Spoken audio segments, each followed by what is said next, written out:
اللہ تعالیٰ کی رحمتیں اور اللہ کی برکات اور اللہ کے انوارات اور اللہ تعالیٰ کی تجلیات، اللہ کی رحمت کا سرمایہ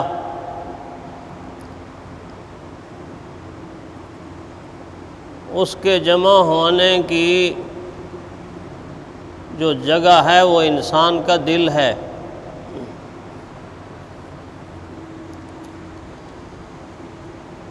اور اس دل کا صاف ہونا، ستھرا ہونا، پاک ہونا، مزکا ہونا، اجلا ہونا، یہ ضروری بھی ہے اور اللہ تعالیٰ کو پسند بھی ہے۔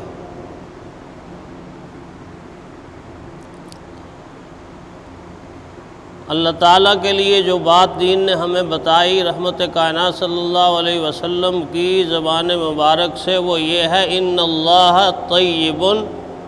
یحب الطیب۔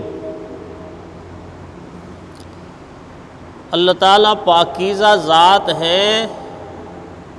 اور پاکی کو پسند کرتے۔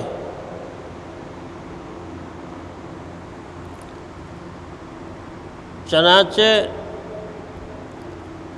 انسان کے دل کے برتن کو ایسا اجلا، ایسا صاف، ایسا ستھرا، ایسا نفیس، ایسا پاکیزہ ہونا چاہیے کہ اللہ تعالیٰ کی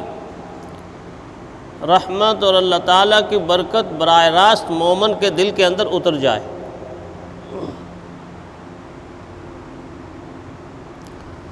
دنیا کے اعتبار سے بھی ہم دیکھتے ہیں کہ جتنی کھانے پینے کی اشیاء ہیں، صاف ستھری اشیاء ہیں، ہمیں اگر کوئی وہ دیتا ہے تو ہم اس کے لیے جس برتن کا استعمال کرتے ہیں لینے کے لیے وہ صاف ستھرا استعمال کرتے ہیں برتن۔ مجھے اور آپ کو کوئی آب زمزم دے، مجھے اور آپ کو کوئی شہد دے، مجھے اور آپ کو کوئی دودھ دے،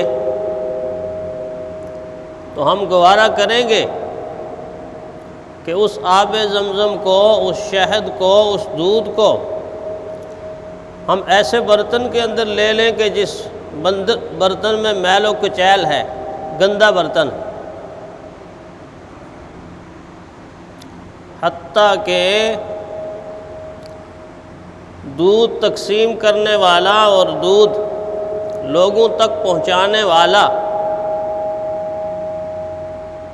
وہ گوالا جس کی اکثر زندگی کا حصہ اتنا زیادہ نفاست میں نہیں گزرتا، اس کی مجبوری ہے، اس نے مال مویشی میں کام کرنا ہوتا، ان کو چارہ ڈالنا ہوتا ہے، ان کی صفائی ستھرائی رکھنی ہوتی ہے، دودھ نکالنا ہوتا ہے۔ ان کاموں کی وجہ سے اس کی زندگی کا زیادہ تر حصہ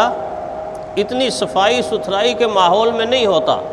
یہ ہم سب لوگ جانتے ہیں۔ اتنی صفائی ستھرائی کے ماحول میں نہ رہنے والا آدمی جب دودھ تقسیم کرنے کے لیے میرے اور آپ کے دروازے پر پہنچتا ہے، اور کبھی بے خیالی میں اگر میں یا آپ کوئی ایسا برتن اس کے سامنے کریں کہ جو برتن میلا ہو، کچیلا ہو، صاف ستھرا نہ ہو، تو وہ گوالا بھی گوارا نہیں کرتا کہ وہ اپنا لایا ہوا دودھ اس برتن میں ڈال دے۔ وہ مجھ سے آپ سے یہ کہے گا کہ بھائی میں نے دودھ دینا آپ کو، میں نے دودھ ڈالنا آپ کے برتن کے اندر، برتن صاف تو کر کے لے آئیں، برتن صاف تو کر کے لے آئیں۔ جس کی زندگی کا اکثر حصہ نفاست میں نہیں گزرتا، وہ بھی گوارا نہیں کرتا کہ اس کا لایا ہوا دودھ کوئی گندے برتن میں لے لے، تو اللہ تعالیٰ کی ذات جو پاک بھی ہے، منزہ بھی ہے، اعلیٰ بھی ہے، برتر بھی ہے، بالا بھی ہے، ہر قسم کے عیوب سے پاک ہے، کیا وہ ذات گوارا کرے گی کہ اس کی رحمت آ رہی ہو رمضان میں، برکت آ رہی ہو رمضان میں، انوارات آ رہے ہو رمضان میں، برکات آ رہے ہو رمضان میں، اللہ کی تجلیات نازل ہو رہی ہوں زمین کی طرف، اور ہم اپنے دل کا گندا برتن لے کے حاضر ہو جائیں اور کہیں کہ اس میں اپنی رحمت اور برکت ڈال دیں؟ کیا اللہ کی ذات ایسا گوارا کرتی؟ اس کا مطلب یہ ہے کہ ماہ مبارک کے ویسے تو ہر وقت زندگی کا ہر لمحہ ایسا گزرنا چاہیے کہ میرے اور آپ کے دل کا برتن پاک ہو، صاف ہو، ستھرا ہو، مزکہ ہو، آئینہ ہو۔ لیکن اگر ساری زندگی اس کا اہتمام بتقاضائے بشری نہیں ہو سکتا تو کم از کم اس مہینے سے پہلے تو یہ اہتمام ہونا چاہیے کہ ہم اپنے دل کے برتن کو صاف ستھرا کریں، اور اس کی صفائی اتنی ضروری ہے کہ اللہ تعالیٰ نے قرآن حکیم میں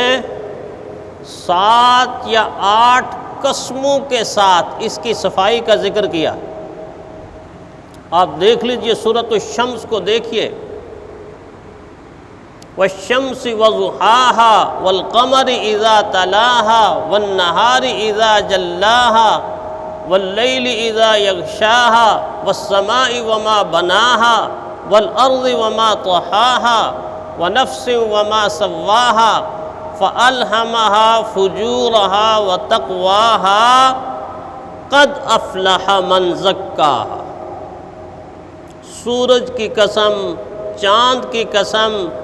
دن کی قسم، رات کی قسم، آسمان کی قسم، زمین کی قسم، انسانی جسم کے حسن تناسب کی قسم، اس تناسب اور ترتیب کو قائم کرنے والے کی قسم، اتنی قسموں کے بعد فرمایا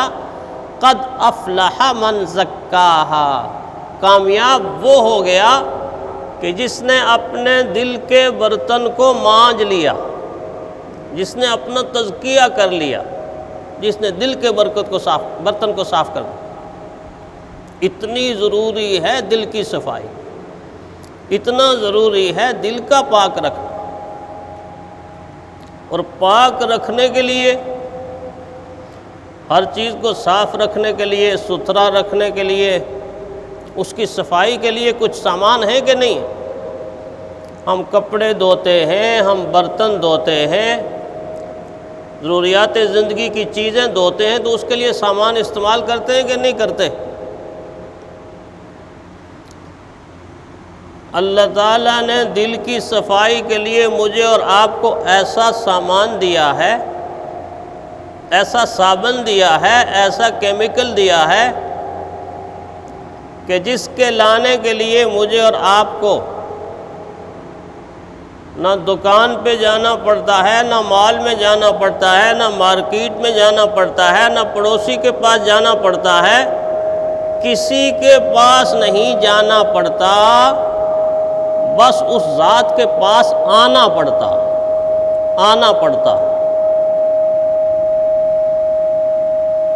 اتنا خوبصورت، عمدہ، خوشبودار، پاکیزہ صابن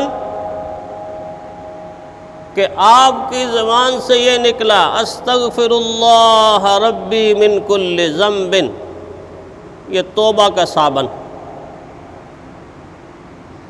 یہ ایسا صابن ہے، اس کی ایسی تاثیر ہے کہ جس کی تاثیر حضور نے بتائی التائب من الذنب کمن لا ذنب لہ۔ جب انسان توبہ کے صابن کو استعمال کرتا ہے تو یہ صابن اس کے گناہوں کو، میل کو، کچیل کو، کثافت کو، گندگی کو، غلاظت کو ایسا دھوتا ہے کہ جیسے اس انسان نے کبھی گناہ کیا ہی نہیں، اتنا صاف بنا دیتا ہے جیسا بطن مادر سے پیدا ہونے والا بچہ، التائب من الذنب کمن لا ذنب لہ۔ اور اگر 100 سال کا کافر یہ توبہ کا صابن استعمال کرتا ہے کلمے کے نور کو ساتھ ملا کر، تو اس کے 100 سال کے کفر کو، شرک کو، بدعات کو، خرافات کو، نافرمانیوں کو، معصیت کو یہ صابن ایسا صاف کر دیتا ہے کہ جیسا آج ہی وہ پیدا ہوا ہے بچہ معصوم۔ اتنی تاثیر ہے اس توبہ کے اندر۔ توبہ کے صابن کو دل کی صفائی کے لیے استعمال کریں۔ دوسری کیا چیز استعمال ہوتی ہے صابن کے ساتھ صفائی کے لیے؟ پانی استعمال ہوتا ہے نا۔ اللہ تعالیٰ نے پانی کا انتظام انسان کے جسم میں کر دیا ہے۔ جب اللہ کی محبت، اللہ کا خوف، اللہ کی عظمت انسان کے دل کے اندر جاگ اٹھتی ہے، اپنے گناہوں کی ندامت انسان کے دل کے اندر بیدار ہوتی ہے، تو انسان کے دل کے سمندر میں ہلچل پیدا ہو جاتی ہے، اور اس ہلچل سے انسان کے اندر کی کائنات جوبن اور جوانی پر آتی ہے، اور انسان کی آنسوں سے شبنم کے قطرے نیچے آتے ہیں، آنسو نیچے آتے ہیں۔ خوف خدا سے نکلنے والا آنسو اللہ کو بڑا پسند ہے۔ یہ آنسوں کا پانی اور توبہ کا صابن انسان کے دل کو ایسا چمکا دیتا ہے، ایسا واش کر دیتا ہے، ایسا صاف کر دیتا ہے کہ مزکہ ہو کر ذکر الہی کی کلی ہو جاتی ہے اس کے اوپر، صاف ہو کر دل آئینے کی طرح چمکنا شروع ہو جاتا ہے۔ اور جب دل آئینے کی طرح چمکنا شروع ہو جاتا ہے تو مومن کی نگاہ اس پر پڑتی ہے، تو اس دل کے اندر وہ خود کو بھی دیکھتا ہے اور خدا کو بھی پہچانتا ہے، خود کو بھی دیکھتا ہے اور خدا کو بھی پہچانتا ہے، بشرطے کہ دل آئینہ بنا لیا ہو، کیونکہ آسان نہیں ہے، تھوڑا سا مشکل ہے۔ اس لیے کہتے ہیں لاکھ رگڑے کھاتا ہے جب آئینہ بنتا ہے دل، کچھ نہ پوچھو بہت ہی مشکل سے دل بنتا ہے دل۔ توبہ کے صابن سے، آنسوں کے پانی سے، ذکر الہی کے انوارات سے جب ہم دل کو چمکائیں گے تو دل اس قابل ہو جائے گا کہ رمضان المبارک میں آنے والی رحمتیں اور برکتیں اور انوارات و برکات اور تجلیات ہمارے دل کے اندر آ جائیں۔